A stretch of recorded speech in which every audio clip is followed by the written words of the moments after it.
Hey, what's up? This is Artifact here. Since the dawn of time, you've been able to spot the local weirdo by how likely they are to wear a comedy t-shirt with oddly sexist undertones. And back a few console generations ago where being a gamer was nerd alert, gaming clothing was a great way of showing how epic you are while sharing that you probably weren't very interested in fashion. Oh, how the turntables, because Shirts That Go Hard is all about wearing clothing labelled as cringe, celebrating niche subcultures, or just showing how unhinged you are and recontextualizing that to make it fashion. We dedicated a whole video to that and it was great to see so many of you out in support of wearing fun graphic tees, regardless of them being a fashion trend or not. Graphic tees are the easiest way to bring comedy and chaotic energy to your outfits, but increasingly fashion fans are turning everything from pants to accessories into some sort of weird joke. If you could describe your outfit with a song, what song would it be? Meanwhile, by Tech Lintow. Okay, thank you.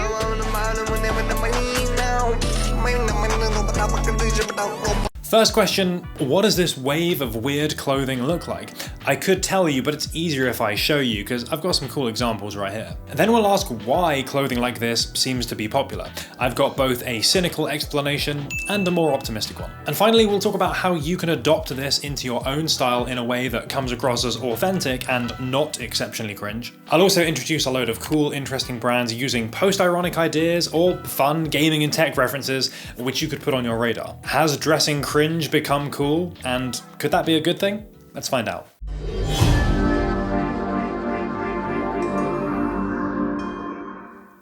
Internet culture and meme humor has a big part to play in weird post-ironic fashion. We've been through an age where content like this is considered the absolute pinnacle of cutting-edge comedy. So at this point, pretty much anything goes. When this becomes a physical product, it might look something like this, the raised.online watermark denim. Using stolen stock images to create content somehow just makes it funnier, and applying that to a physical product is directly referencing that. It's drawing attention to the ridiculousness of watermarks existing in real life. You wouldn't download a pair of jeans, would you? Using the word gutter stock is another level of irony, so the watermark itself isn't trademark infringement. It's silly and funny to me, and also kind of clever the more you think about this relationship between the digital and the real. But the thing that makes this interesting for me is that it's not just a one-dimensional joke product. It's a cotton elastane blend chosen by Christian Mr. Frugal himself for day-to-day comfort and wearability. These raised online watermark jeans are 2% stretch. Obviously, I would make the best pair of pants for myself. They're also specifically cut with a slight flare to make them a little bit more stylish than your average pair. Not to mention the slight fade to the all-over print they've managed to pull off to give this a watermark-like translucent quality. Combined with a light wash on the denim, it actually looks pretty good, and from a distance, even before you see the joke aspect, they just look like a pretty cool pair of jeans. You could certainly even argue that the use of a print on jeans at all is a direct fashion reference to things that have come before, from paint to fades to whatever this is. It's a dumb joke that people actually want to wear because in every other way, it's a legitimate product. That's doing something a lot of graphic tees can't really do as much. I'm not even a denim enjoyer, and even I find myself wearing these out and about. This hoodie has the same vibe. People wear collegiate sweaters with pride like a uniform. This is making fun of people giving up their individuality to do that. It's making fun of the wearer as well, literally painting themselves as an NPC. And it's making fun of the various other cringe comedy collegiate sweaters out there. And yet the cropped oversized fit makes this far more reminiscent of a 2023 fashion item than it does a joke sweater. The pre-cracked print, the reverse frayed seams evoke the feeling of a well-worn and well-loved garment an actual uniform would develop. The hem and cuffs are not only quite snug, contrasting with the worn aesthetic elsewhere, but use a really interesting dual layer which represents a minor visual difference but a clear tactile one once you actually have this in hand and put it on. A joke item the wearer can take genuine pleasure in because of these upgrades which turn it into more of a fashion item, and has these little attention to detail elements designed almost for the wearer's benefit as much as anything else. It's absolutely the intersection of comedy and sincerity, and if you want another example of attention to detail, look no further than the internal label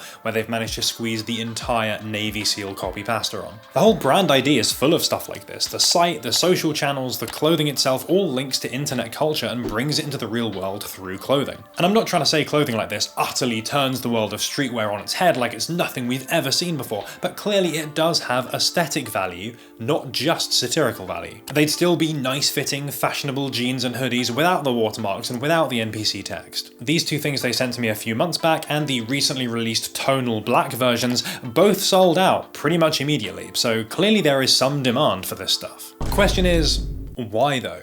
Why wouldn't you want something that just looks good and isn't a joke? I have two theories. If we're being cynical, cringe or post-ironic fashion is just the next step in shock value. Social media content which provokes a response and engagement is the stuff that goes viral. So adding a joke or a stupid dimension to a serious product or turning your outfit into a meme can do exactly that. The same applies to cultural references. People who get that reference laugh and it makes them engage. They feel like part of that tribe. Content creators are perhaps more likely to buy this stuff to see if it boosts their reach. More people see it, and therefore more fashion buyers are influenced to purchase it for themselves purely because they've seen it so much, it feels like more of a trend. Maybe the brands themselves are intentionally creating silly products with meme appeal to try and fuel this process. Maybe the free marketing from all that shareability makes us want things like this because we feel like others want it. You can't tell me at least part of the price of those Lightning Storm McQueens isn't because of their meme appeal. You could even argue it contributes to a downward trend in clothing content. People are liking or commenting stuff like this because it's funny or it's weird or it's stupid, not because it's good. It could be responsible for something absolutely tragic, popularizing mid outfits online. Or it just encourages a sort of performative quirkiness where people deliberately wear weird things for attention rather than trying to wear good things. I do have some more optimistic thoughts though. While this clothing may well be boosted by algorithms, I do think it presents some genuine value too. Fashion does have a reputation for taking itself seriously, and ironic fashion I think can help show people that it doesn't necessarily have to do that. We can have fun too. It's also a chance for people to express their authentic selves with ideas that aren't typically connected to fashion, like online culture references or gaming stuff, but in a way that still connects to fashion,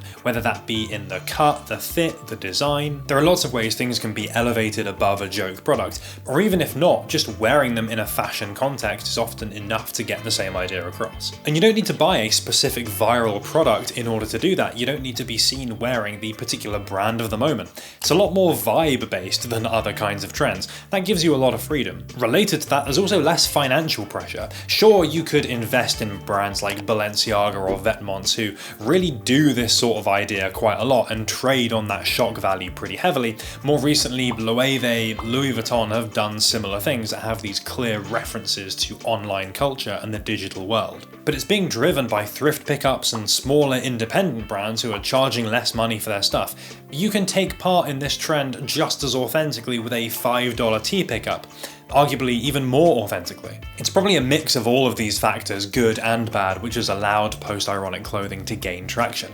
And it's no surprise when our real lives are documented so much online that online culture bleeds into the real world. Let's say you want to wear this type of clothing. I have a whole load of examples to show you, but first I think it's important to understand the vibe of post-irony. Very simply, it's something which is both ironic and genuine, to the point you can't really tell where the irony ends and the genuine begins. If anyone's ever introduced you to hyperpop blending nonsense lyrics and intentionally distorted instruments into actual bangers, you'll know what I mean. And I think with dumb or joke clothing, it's a very similar idea, understanding the inherent non-seriousness of something, but also having a genuine appreciation for it in some way. Like the fit of the watermark denim, for example, or a genuine nostalgia for old school RuneScape, so you rock a t-shirt as if it were a luxury branded one. If the joke has some genuine appeal or authenticity to you, in my opinion, that is the way to wear it. Now let me show you some more cool stuff that I think works pretty well. Ssstufff Supermarket is like a tacky gift shop combined with clothing, and a while ago they sent me some t-shirts with scratch and sniff,